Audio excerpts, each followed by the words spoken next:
Bismillahirrahmanirrahim. Assalamualaikum warahmatullahi wabarakatuh. Alhamdulillah, nahmaduhu wa nasta'inuhu wa nastaghfiruh wa na'udzu billahi min syururi anfusina wa min sayyiati a'malina. May yahdihillahu fala mudhillalah wa may yudlil fala hadiyalah. Asyhadu an la ilaha illallah wahdahu la syarikalah wa asyhadu anna Muhammadan abduhu wa rasuluhu alladzi la nabiyya wa la rasula ba'dah. Amma ba'd. Allahumma salli ala Muhammad wa ala alihi wa ashabihi alladhina ikhtarahumullahu li suhbati nabiyyih wa akramahum li mu'azaratih wa ahhalahum li mirasi sunnati nabiyyih. Amma ba'd. Qala Allah ta'ala fil Qur'anil azim, a'udzu billahi minasy syaithanir rajim. Ya ayyuhalladzina amanu taqullaha haqqa tuqatih wala tamutunna illa wa antum muslimun.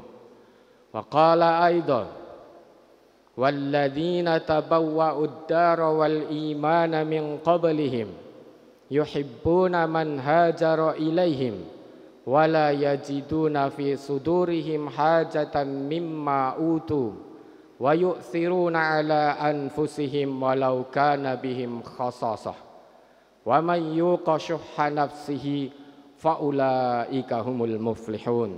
Amma ba'd. Usi nafsi wa iyyakum bitaqwallah faqad fazal muttaqun fala tamutunna illa wa antum muslimun. Allahu akbar, Allahu akbar, la ilaha illallah wallahu akbar, Allahu akbar walillahil hamd. Kaum muslimin dan muslimat rahimakumullah. Alhamdulillah, syukur kepada Allah Subhanahu wa ta'ala. Pada tahun ini Allah masih mengizinkan kita untuk bertemu dengan bulan Ramadan, bulan yang senantiasa didambakan, dirindukan dan ditunggu-tunggu kedatangannya oleh segenap kaum mukmin di seluruh penjuru dunia.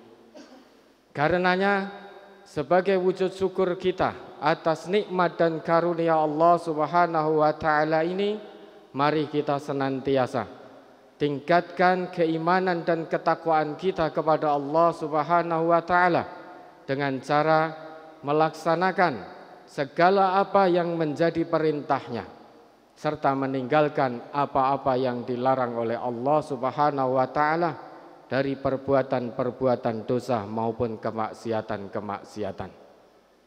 Dialah Allah yang telah memberikan kita hidayah. Dialah Allah yang telah memberikan kita kesempatan dan kekuatan untuk menyelesaikan ibadah puasa Ramadan pada tahun ini. Dialah Allah satu-satunya tempat kita meminta dan memohon. Dialah Allah satu-satunya alasan untuk kita hidup di dunia ini. Allahu akbar, Allahu akbar, la ilaha illallah wallahu akbar, Allahu akbar walillahil hamd. Kaum muslimin dan muslimat rahimakumullah. Pada hari ini kita kembali berpisah dengan Ramadan. Perpisahan ini tentu sedikit banyak menyisakan kesedihan, kerinduan akan hadirnya bulan Ramadan. Bagaimana tidak? Ramadan adalah waktu yang sangat berharga. Di dalamnya banyak kemuliaan dan keistimewaan. Ramadan waktu yang sangat singkat untuk kita beribadah dengan pahala yang dilipat gandakan. Ramadan mampu memberikan kita semangat, membangkitkan semangat kita untuk lebih mendekatkan diri meningkatkan keimanan dan ketakwaan kita kepada Allah Subhanahu wa taala. Ramadan menjadikan jiwa ini lebih dermawan. Ramadan mengembalikan rasa ukhuwah Islamiyah di antara kaum mukmin yang hampir-hampir pudar dewasa ini. Ramadan menjaga pandangan dan lisan kita. Ramadan memberikan kita semangat untuk melakukan qiraah, tilawah, tadabbur, serta mengamalkan ayat-ayat Allah secara kafah.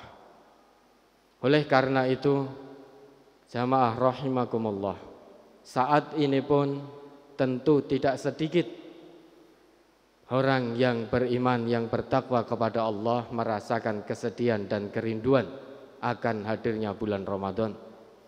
Kerinduan yang kita sendiri pun tidak tahu apakah kelak masih hidup, sehingga kita diizinkan untuk bertemu dengan Ramadan di tahun-tahun mendatang. Allahu Akbar, walillahil hamd. Namun demikian kaum muslimin dan muslimat rahimakumullah, satu hal lain yang wajib kita syukuri, bahwa pada hari ini, di saat banyak hamba-hamba Allah yang saat ini terbaring lemah, tidak berdaya di atas pembaringan, namun Allah memberikan kita kesehatan, kekuatan, kesempatan untuk menggemakan takbir, tahlil dan tahmid, mengagungkan asma Allah di tempat yang insya Allah mulia dan penuh berkah ini. Hal ini sebagaimana yang Allah perintahkan di dalam Quran surah Al-Baqarah surah kedua akhir ayat 185. A'udzu billahi minasyaitonir rajim. Walitukmilul iddata walitukabbirullaha ala ma hadakum wa la'allakum tashkurun. Kaum muslimin dan muslimat rahimakumullah, jika kita perhatikan ayat ini, akan kita pahami bahwa perintah takbir yang Allah sebutkan dalam ayat ini, takbir yang kita gemakan pada hari ini, bukan hanya sebatas kalimat Allahu Akbar yang membasahi lisan kita, namun takbir yang kita gemakan pada hari ini murni mengalir karena limpahan hidayah yang sudah kita dapatkan di madrasah Ramadan selama 1 bulan penuh.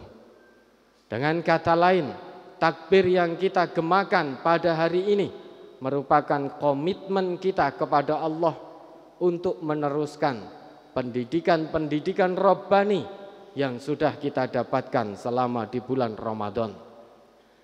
Dalam jiwa kita insya Allah sudah terpatri hidayah sedemikian kuat, sehingga takbir yang kita gemakan pada hari ini menjadi janji kita kepada Allah Subhanahu wa taala untuk meneruskan kebaikan-kebaikan yang sudah kita lakukan selama di bulan Ramadan, sehingga insya Allah pasca Ramadan pun kedekatan kita kepada Allah tidak akan berkurang sedikit pun.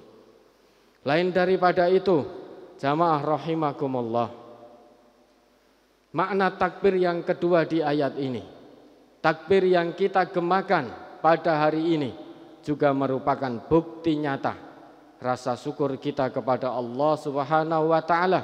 Kita berjanji kepada Allah untuk terus senantiasa menggunakan segala nikmat dan karunia Allah sesuai dengan fungsi yang sudah Allah tetapkan dan juga Rasulullah sallallahu alaihi wasallam contohkan. Allahu Akbar, la ilaha illallah, wallahu akbar, Allahu Akbar, walillahil hamd. Kaum muslimin dan muslimat rahimakumullah, sebagai wujud syukur kita kepada Allah Subhanahu wa taala, mari kita jadikan Ramadan dan Idul Fitri tahun ini sebagai momentum kebangkitan akhlakul karimah kita, sebagai momentum kebangkitan nilai-nilai keislaman kita, termasuk di dalamnya nilai ukhuwah, Nilai ukhuwah Islamiyah, persaudaraan sesama muslim, persaudaraan sesama mukmin yang hampir-hampir punah, yang hampir-hampir pudar dewasa ini. Dan termasuk pula di dalamnya, mari kita bangkitkan semangat nilai senasib sepenanggungan sebagai suatu bangsa yang besar yang beriman kepada Allah Subhanahu wa ta'ala.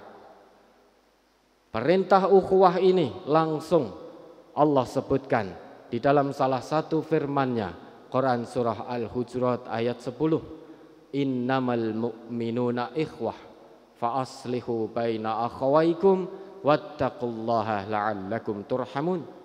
Hanya saja orang-orang yang beriman itu adalah bersaudara. Maka damaikanlah di antara saudara-saudara kalian yang berselisih. Dan kemudian bertakwalah kepada Allah agar kalian semua mendapatkan rahmat. Hadirin jamaah salat Id rahimakumullah.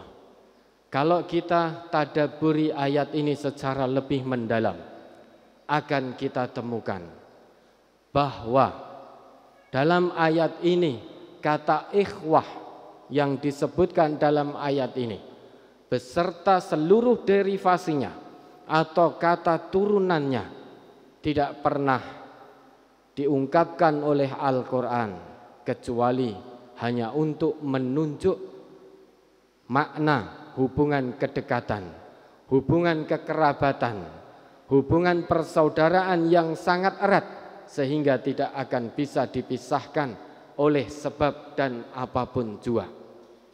Mengapa? Karena ikhwah beserta seluruh kata turunannya hanya Allah sebutkan untuk menunjuk persaudaraan yang hakikatnya bersumber dari satu bapak, dari satu bapak yang sama.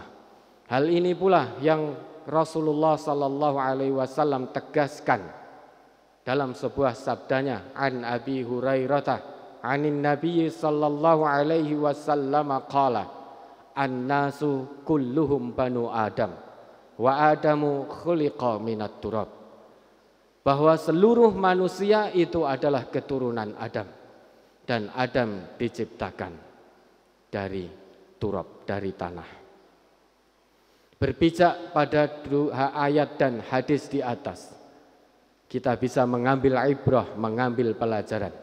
Tidak sepantasnya saudara satu bapak, saudara sesama mukmin, saudara sebangsa dan setanah air itu saling bertikai, saling mencaci, saling menghujat, saling memfitnah, saling menjatuhkan kehormatan, saling menghalalkan darahnya hanya gara-gara berebut kemegahan, kemewahan duniawi dan berebut ketenaran duniawi. Na'udzubillahi min dzalik. Bukankah persaudaraan yang diikat karena iman dan takwa itu seharusnya saling menguatkan satu sama lain, laksana satu bangunan? Bukankah harusnya menyatu laksana satu tubuh? Bukankah sesama muslim itu haram darahnya, haram kehormatannya, dan juga haram hartanya? Belum pahamkah kita dengan apa yang disabdakan oleh Rasulullah sallallahu alaihi wasallam dalam sebuah sabdanya, al-muslimu akhul muslim. Setiap muslim adalah saudara bagi muslim yang lain. La yadlimuhu, maka tidak boleh sesama muslim saling menganiaya. Wala yakhdhuluh, dan tidak boleh sesama muslim saling membiarkan untuk tidak saling tolong menolong. Wala yahqiruh, dan tidak dibenarkan, haram hukumnya sesama muslim saling menghina. At-taqwa hahuna, itu kata Nabi kita, takwa itu di sini. Nabi seraya menunjuk ke dadanya. Wa yushiru ila sadrihi salasa marrat, 3 kali Nabi menunjuk dan melakukan yang demikian. Bihasbi mri'im minasyarri ayyahqira akhahul muslim. Cukup seseorang itu menjadi jahat apabila dia menghina saudaranya sesama muslim. Kullul muslim alal muslim haramun damuhu wa irduhu wa maluhu. Setiap muslim atas muslim yang lain haram darahnya, haram kehormatannya, haram pula harta bendanya. Allahu akbar, walillahil hamd. Namun apakah yang terjadi saat ini, saudara-saudariku? Tidak kita pungkiri, saat ini rasa kasih sayang sesama muslim, rasa kasih sayang sesama mukmin hampir-hampir sudah tidak bisa dirasakan lagi. Hampir-hampir terasa asing rasa kasih sayang sesama mukmin. Yang ada kebencian, yang muncul kedengkian di antara orang-orang yang beriman. Hanya gara-gara beda paham, beda golongan, sesama muslim sampai tega menghalalkan darahnya, menghalalkan harta bendanya, bahkan menghalalkan kehormatannya. Hanya gara-gara beda golongan, sesama muslim saling bertikai. Hanya gara-gara beda paham, sesama muslim saling memfitnah, saling mencaci. Mengapa hal ini bisa terjadi? Hal ini terjadi karena kebenaran Al-Quran dan juga sunnah-sunnah Rasulullah Sallallahu Alaihi Wasallam semakin terpinggirkan dan terabaikan dalam kehidupan ini, sehingga umat jauh dari tuntunan, sehingga kita mengalami krisis dan keterpurukan akhlak. Akhlak bangsa ini kian hari semakin tidak menunjukkan kepada kebaikan. Akhlak bangsa ini kian hari kian mengkhawatirkan, kian hari kian memprihatinkan. Di mana-mana terjadi korupsi, bahkan konon kabarnya dana bantuan sosial untuk penanganan pandemi COVID-19 ini pun juga dikorupsi. Di mana-mana terjadi pembunuhan, berita bayi tak berdosa yang menjadi korban pembunuhan orang tuanya karena hubungan gelap, karena hasil zina terus santer terdengar. Kemaksiatan di mana-mana. Hal ini diperparah lagi. Kita bisa saksikan setiap hari pertikaian antar suku bangsa, pertikaian antar pelajar, pertikaian antar masyarakat, bahkan rakyat dengan aparat, bahkan diperparah lagi pertikaian antara aparat dan aparat. Dan yang lebih tragis dan memilukan lagi, keterpurukan, krisis dari akhlak dan moral ini telah meluluh lantakkan, memporak-porandakan ukhuwah Islamiyah di antara orang-orang yang beriman, yang seharusnya saling menguatkan laksana sebuah bangunan, saling menguatkan, menyatu seperti satu tubuh.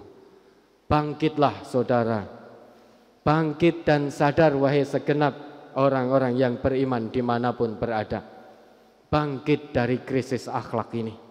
Mari kita jadikan momentum Ramadan dan Idul Fitri ini sebagai momentum kebangkitan akhlak kita.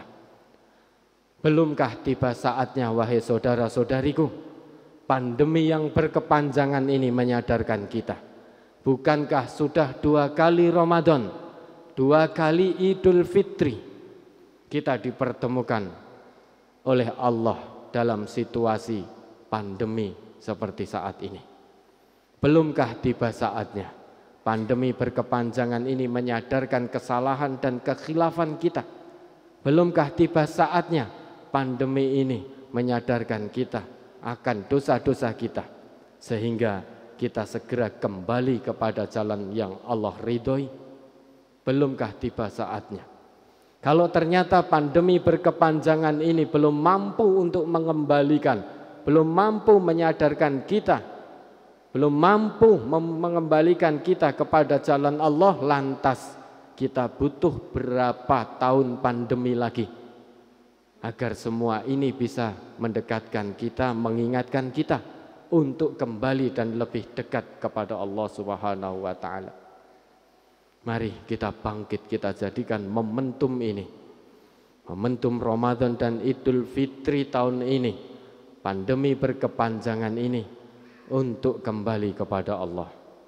Tidakkah kita takut, saudara-saudariku, kaum muslimin dan muslimat rahimakumullah, tidakkah kita takut jika Allah mencabut seluruh nikmat yang telah Allah berikan kepada kita, kemudian Allah menggantinya dengan mendatangkan azab yang datangnya secara tiba-tiba maupun terang-terangan. Perhatikan firman Allah dalam Quran surah Al-An'am ayat 46 dan 47. Qul ara'aitum, katakan Muhammad, terangkan kepadaku. Qul ara'aitum in akhadallahu sam'akum wa absarakum, bagaimana jika Allah mencabut pendengaran kita, jika Allah mencabut penglihatan kita, wa khatama ala qulubikum, dan bagaimana jika Allah menutup rapat hati kita. Man ilahun ghairullah ya'tikum bih, adakah Tuhan selain Allah yang bisa mengembalikan ke itu semua kepadamu? Ini ayat Allah. Ungdur, lihatlah, perhatikan, kaifa nusarriful ayati summahum yasdifun, bagaimana kami telah jelaskan secara berulang-ulang tanda-tanda kekuasaan kami, namun mereka tetap saja berpaling. Qul ara'aitakum, katakan Muhammad, terangkan kepadaku, in atakum adzabullahi baghtatan au jahrah, bagaimana jika Allah mendatangkan azab kepadamu secara tiba-tiba, baghtah, atau secara terang-terangan, au jahrah, hal yuhlaku illal qaumud dzalimun, apakah selain orang-orang yang zalim itu akan dibinasakan oleh Allah? Dua ayat ini hendaknya cukup menjadi pelajaran bagi kita. Dua ayat ini jika kita perhatikan berisi ancaman dan penegasan bahwa keagungan Allah tiada bandingannya. Buktinya sudah sekian lama makhluk kecil membuat dunia kelabakan. Makhluk kecil, kita diuji oleh Allah dengan makhluk kecil yang tidak tampak oleh mata, sehingga membuat dunia kelabakan. Teori-teori medis porak-poranda dibuatnya. Teori-teori medis dibuat tidak berdaya. Teori-teori medis dijungkir balikkan oleh makhluk kecil ini. Bahkan kekhawatiran, kecemasan terhadap makhluk kecil ini pun terasa di mana-mana, bahkan terasa hampir di seluruh dunia. Ini membuktikan bahwa keagungan Allah, kebesaran Allah, kekuasaan Allah tiada bandingannya. Maka hendaknya ini menjadi pelajaran bagi kita semua. Dan alhamdulillah, dua kali kita dipertemukan oleh Allah dengan Ramadan dan Idul Fitri dalam situasi pandemi yang serba terbatas seperti saat ini. Hikmah besar di balik ini, Allah berikan kita kesempatan agar kita mempersembahkan ibadah yang terbaik kepada Allah, sekaligus sambil memohon ampunan kepada Allah. Allah berikan kepada kita peluang untuk mengembalikan rasa ukhuwah Islamiyah kita yang sudah mulai pudar dan tampak asing, sehingga kedepannya sesama muslim saling mencintai, saling menyayangi, saling mengasihi karena Allah. Allah berikan kepada kita momentum terbaik dalam situasi pandemi. Kita dipertemukan oleh Allah dengan Ramadan dan Idul Fitri dalam momentum terbaik, momentum yang insya Allah bisa mengingatkan kita untuk melihat kembali bagaimana hakikat persaudaraan yang sempurna yang dahulu dicontohkan oleh Rasulullah sallallahu alaihi wasallam dan juga sahabat-sahabat beliau sallallahu alaihi wasallam.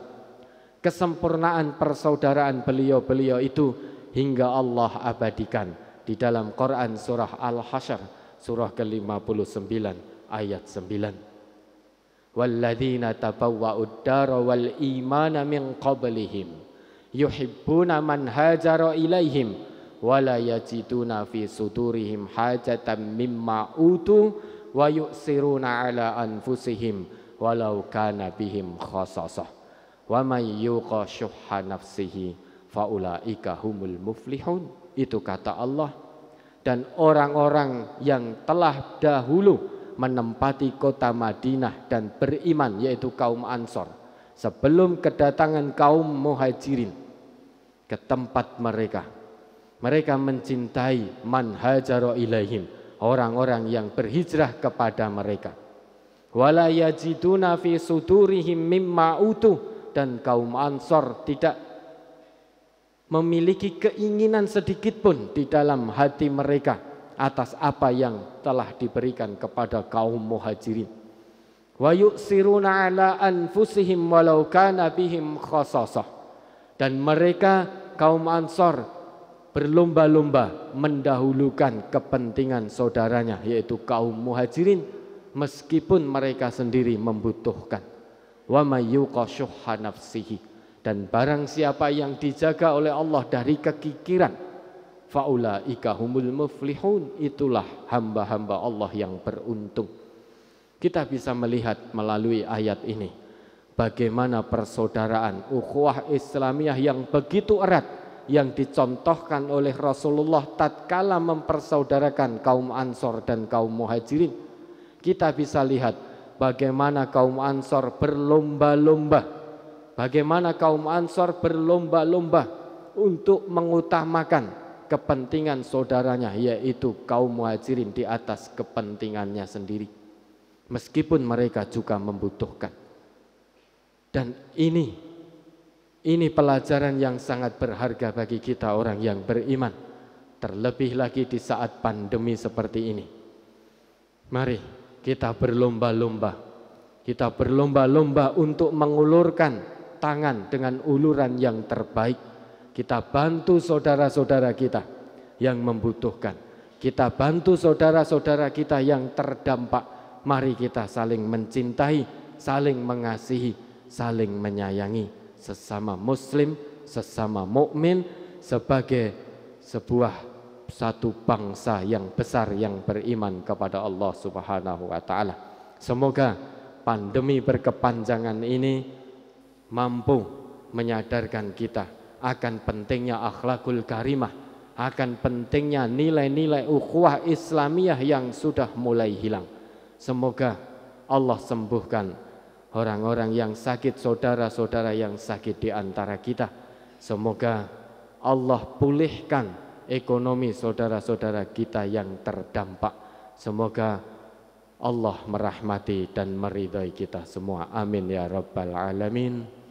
Allahumma alif baina qulubina Allahumma alif baina qulubina wahdina subulas salam wa najjina minad dhulumati ilan nur wa jamnibnal fawahisha ma dhahara minha wa ma batan walhamdulillahi rabbil alamin. Wassalamualaikum warahmatullahi wabarakatuh.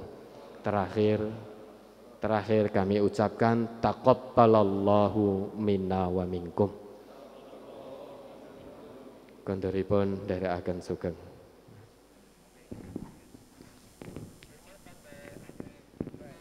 Baik, kami mewakili segenap panitia mengucapkan. Baik pemirsa, taqabbalallahu minna wa minkum.